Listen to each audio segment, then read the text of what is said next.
Most business owners don't realize this. They didn't just build a business, they built a prison. For years, I was one of them, working 60, 80 hours a week, exhausted, stuck in the operations, constantly putting out fires. Yes, I was making money, but no freedom, no time, and no space to actually lead. And that's exactly why I created the Freedom Business Liberation System. The Freedom Business Liberation System is the exact step-by-step framework I use to build multiple multi-million-dollar companies and step out of the day-to-day operations in every single one of them. It's a proven path that takes you from being the bottleneck to becoming a strategic, empowered leader with a business that runs without you. It's built on these 7 pillars. Welcome back. In our last video, we covered R, restructure your foundation. You created your org chart with clear ownership, documented workflows, and installed financial tracking systems. Today, we're moving on to the first E, establish your leaders within your company, which builds on what you just learned. This is the first E in freedom, and that's where everything shifts. Here's the reality. You can have the best systems in the world, but if you're still operating like a technician instead of a leader, those systems won't matter. You'll just keep jumping in to fix things, you'll keep making every decision, and you'll still be the bottleneck. By the end of this video, you'll understand how to transform your identity from operator to a strategic leader. You will make better decisions faster, and you will develop the emotional discipline that creates sustainable success. So let's dive in. Here's what I see all the time. Business owners who are incredible at their craft, amazing at technical work, but terrible at leading. They can execute better than anybody on their team. They can solve problems faster. They can deliver higher quality. And that's precisely why they're still trapped. You didn't start a business to become the best employee. You started it to build something. But somewhere along the way, you became the highest paid technician in your company. You're in the weeds, doing the work, solving every problem, making every decision. And you tell yourself because nobody else can do it. That's not leadership, that's ego disguised as excellence. Here's the hard truth. If your business needs you to function, you do not have a business. You have an expensive job. Authentic leadership isn't about being the best doer. It's about developing other doers. It's about making decisions that move the business forward, not just keeping today's fire from spreading to tomorrow. Without elevating your leadership identity, all of the systems and structures from videos 1 and 2 will collapse because you'll still be the weak link, and that will end today. Let me tell you about the identity shift from operator to leader. An operator's job is the execution. A leader's job is the vision, the strategy, and developing other people. Both are very valuable, but if you're the owner and you're still operating, your business can't scale beyond your personal capacity. Here's what this looks like. Operators ask, how do I do this task better and faster? Leaders ask, who should own this? And how do I develop that person to execute it? Operators solve today's problems. True leaders build systems that prevent those problems from reoccurring. Operators measure success by their personal output. Leaders measure success by their team's production. Think about the orchestra analogy from the framework. Right now, you're trying to play every instrument yourself. The strings, bass, percussion, everything. You're exhausted from running between instruments and the music sounds okay at best, but you cannot scale that. You can only play so fast. Elevating to a leader means you stop playing the instruments and start conducting. You recruit musicians, hire your team, train them, develop their skills. You compose the music. You create the strategy, you conduct the performance, and guide execution. Eventually you step back entirely, and they perform symphonies without you even on stage. Your music gets better, your impact multiplies, and you get your life back. Here's a concrete example from my own journey. In my events company, I used to personally handle every high value client call because I'm the best at sales. That was true, I was the best, but it was also the ceiling on your own growth. I could only take so many calls per day. Once I shifted my mindset from the best salesperson to the leader who develops the best salespeople, everything changed. I trained my team, gave them frameworks, and coached them through tough calls. Within 6 months, they were closing deals without me. My personal capacity no longer limits our growth. Your first step, stop defining yourself by what you do and start defining yourself by what you build. You're not a technician anymore. You're a leader who develops technicians. That shift in identity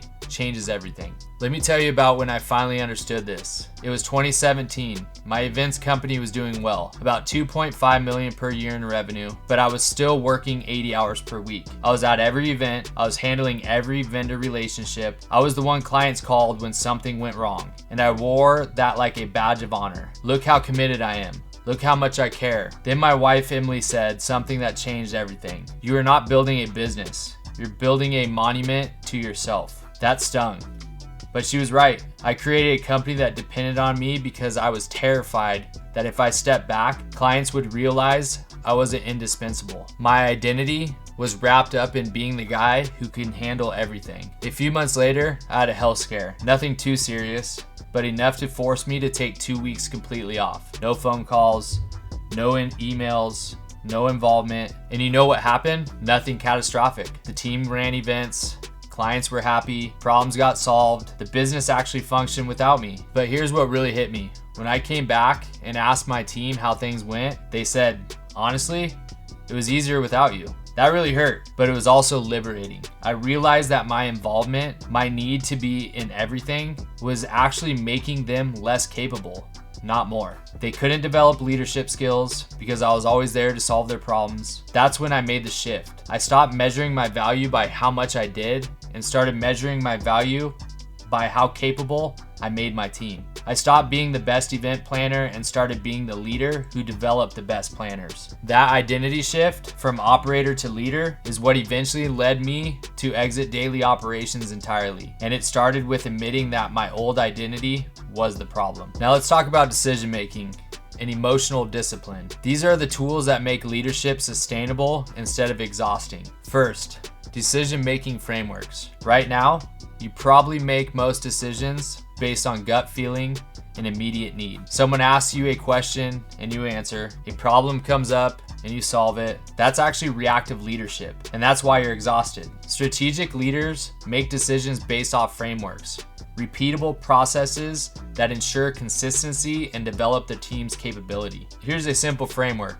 When somebody brings you a problem, don't solve it immediately. Instead, ask these 3 questions. What options have you considered? What do you recommend? Why do you recommend that? This will do 2 things. First, it forces them to think rather than bring you problems. Second, it will develop their decision-making capability over time. Eventually, they will stop bringing you the problems and just inform you of the solutions they've implemented. Another framework, decision types. Some decisions are reversible. If you're wrong, you can change course. Those should be made quickly by whoever is closest to the problem. Other decisions are actually irreversible. Significant hires, significant financial commitments, strategic directions. Those require more thought and should involve you. Most owners treat every decision like it's irreversible. That's why everything needs your approval. You need to learn to distinguish and delegate accordingly. Now let's move on to emotional discipline. Leadership is emotional labor. Your team watches how you react to stress, to bad news,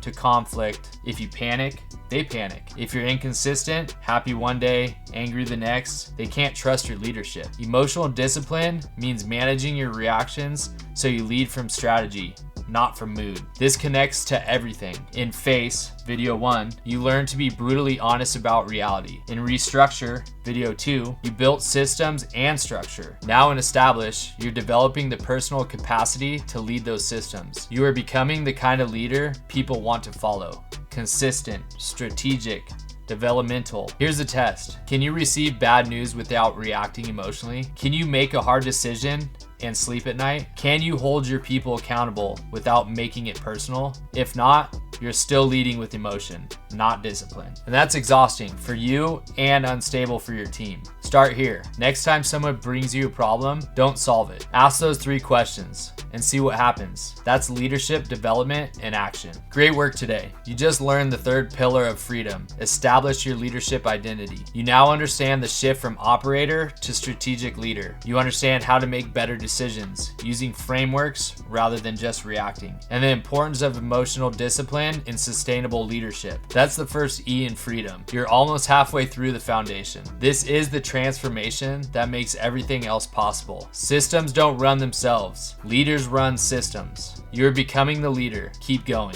Next up is the 2nd E, empower your team and culture. This is where we'll cover how to hire for culture fit, identify leadership potential within your team, create performance feedback loops, and integrate your values into daily behaviors. This builds directly on what you just learned. You've established yourself. Now you're going to empower others. I'll see you there. Congratulations. You've completed the Freedom Business Liberation System. At this point, you have all the tools. You have the framework. You have what you need to implement the Freedom System on your own. But here's the real question you need to ask yourself. Do you have the accountability to actually work through every single pillar and execute the practical applications inside your business, even when you get busy or distracted or you hit resistance? I want to give you one option that will accelerate everything you just learned. If you want the accountability and real-time support, there's an additional resource that includes 8 weeks of Zoom coaching with me. We'll go pillar by pillar, week by week, focused on the practical implementation. What to do first, what to do next, and you can bring all your questions, your real situations, and your real roadblocks. I'll walk you through it so you're not guessing and you don't stall out. If you're ready to move faster with clarity and accountability, click the link below and I'll see you on the first call.